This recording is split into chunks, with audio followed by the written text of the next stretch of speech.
For this weaving, we're going to be creating a Native American inspired ceremonial weaving. And this is burlap, which is a fabric. It's woven together as a fabric, so what you're going to do is take out some of the parts of the weaving so that we can weave into. And I like the way that this edge is frayed, so I want to kind of create that edge all the way around. If you notice down here, I've already kind of got some frayed edges, and that's because some of the weft, remember the weft goes left and right, the warp goes up and down, so some of the weft has been pulled out, and I can pull out a little bit more of it. So pull out a few of these wefts down at the bottom, create a fringe edge. You also pull out some of the warps on the side.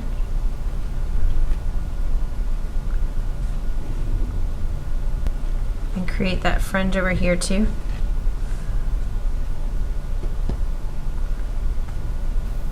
Don't want to pull out too much, it will kind of fall out on its own too. So, and then also pull out some weft at the top of the weaving.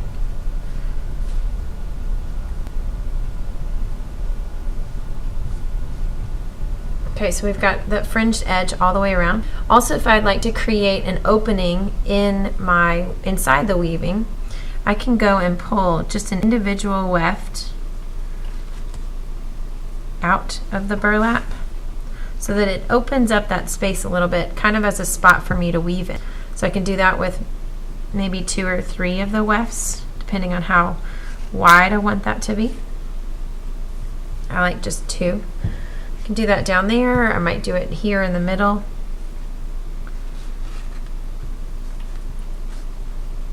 Remember, you can always pull out more later if you decide to, but you can't put it back in. So start with just a little bit, begin weaving and see how that feels, and then if you want to pull out more later, you can do that. I'm going to start with those 2 rows. As you choose your yarn for your weaving today, consider the Native American culture. Think about maybe the colors that would be natural to the earth that they would have access to. Brown color that is natural, they would be able to dye yarn or wool with something natural that would create a brown color. Also something maybe like dark green. These textures of these yarns are also very neat in contrast with the burlap. These are really soft, the burlap's pretty rough, so those will stand out very well. And also the colors don't blend in with the burlap. So make sure that you think about these things when you choose your yarn. Cut off a piece of yarn that's about as long as your arm length. So stretch your arms out and measure from fingertip to fingertip to get a piece of, that'll give you enough to start with, but you don't want to have too much that can get in the way and tangled up. So I've got my yarn ready. I'm going to weave over and under, but instead of going over and under every single piece of the warp in the burlap, I'm going to go over, let's say 4 pieces. Okay, I'm going to start by going under these first 4 and then over the next 4. And it's okay if you accidentally go over 4 or 5, but just give yourself some space between each weaving. So as you can see, I'm going under this section, over that section, under, over, under, over. I'm going to continue doing that until I reach across the weaving.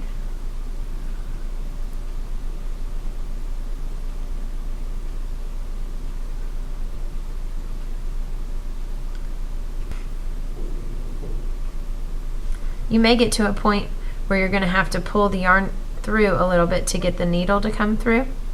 So if that's the case, just pull a little. Try not to pull the needle all the way out, just feed it through until you get to the end, and then you can pull the needle all the way through.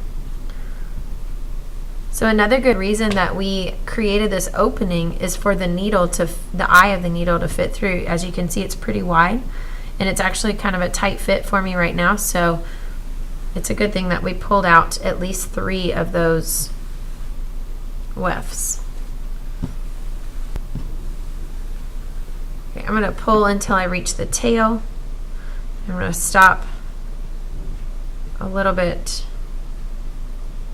extra on the outside.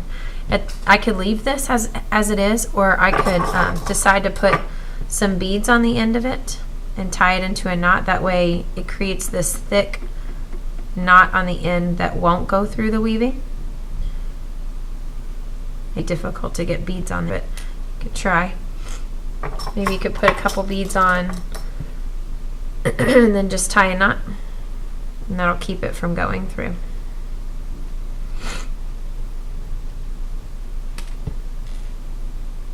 You may also need to put a piece of tape around this end to kind of keep all those frays together if you want to thread several beads through.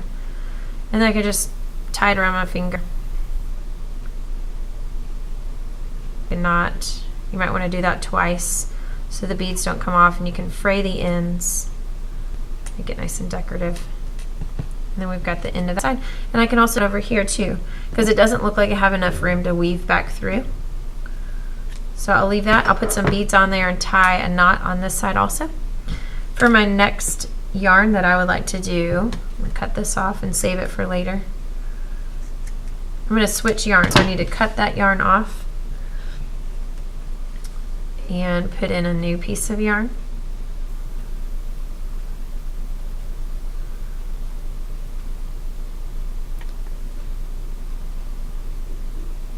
Now this amount of space only allowed me to weave one row, and I want to weave more than that. So now that I see that happen, I'm going to pull out some more wefts, more space. May let me pull 2 at a time now. Nope, just one. So just test it out and see how well those wefts are coming out. You don't want to destroy your burlap by yanking on it too hard, but just gently pull out 1 at a time.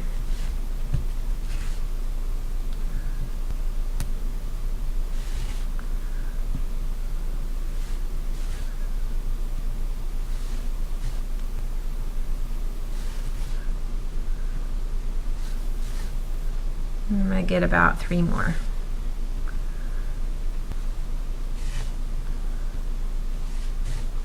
All right, now this gives me a lot more room to weave in, and it's going to allow me to pass this way and then turn back and weave this way, which will allow me to build up my weaving.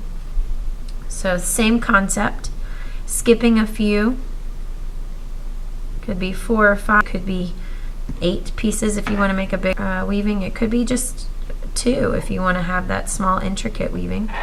Up to you.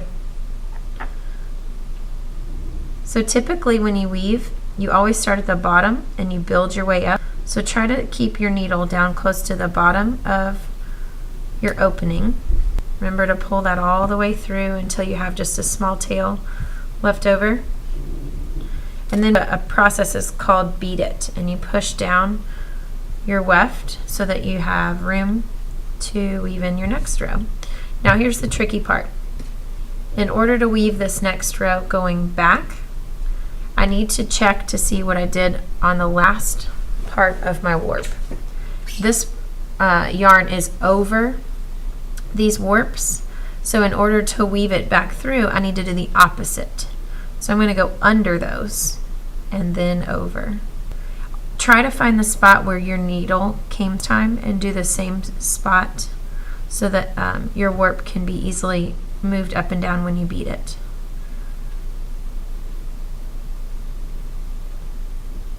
So I'm doing the opposite. Everything I can stop and check my progress. This is over, my needle's under. This is under, my needle's over. So make sure that it's the opposite on that next row.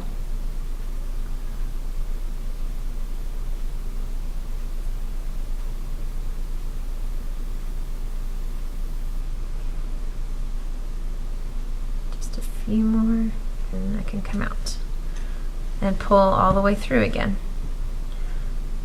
Now you're going to be tempted to pull tight, but that's going to distort the end and it's going to shrink it all together. We want to leave it so that you can see the whole weaving without pulling it all together. And then once you've pulled your needle through, you can bit, which means that you push it down to the next row so you have more room to weave again.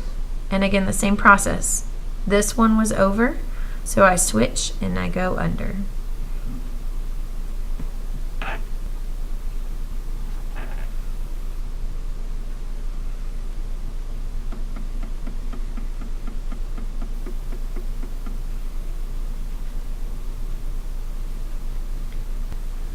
that through. Not too tight. Beat it a little bit. I kind of like the spacing that I see, which allows you to see kind of like where it gaps and see where your last weaving was. That's kind of neat. So you don't have to beat it too tight. Okay, this one's over. I'm going to go under, and I think this may be my last row. I'll see when I get through here.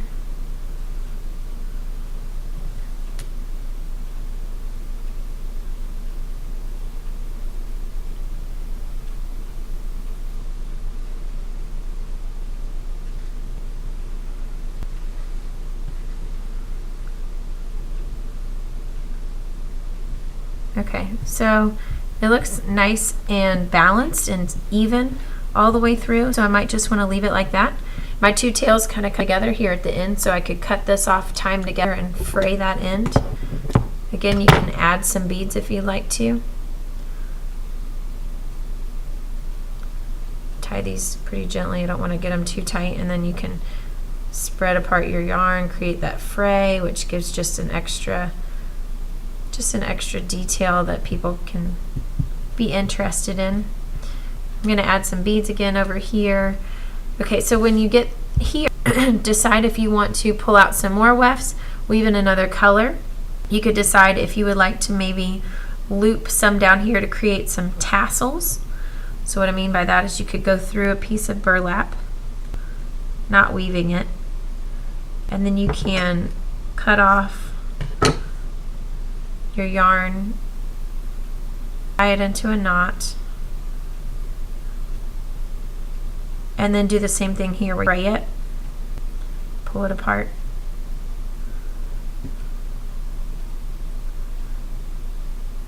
And that kind of creates what's called tassels at the bottom. They kind of hang down and they're like frilly at the. You could rotate your colors and create a pattern. You could do all of this green yarn across the bottom. Up to you. Also at the end, when you're finished weaving, we'll take this and fold it over. You can fold it over the front or the back, and we can stick a chopstick, wooden stick through to where you can hang this up on the wall.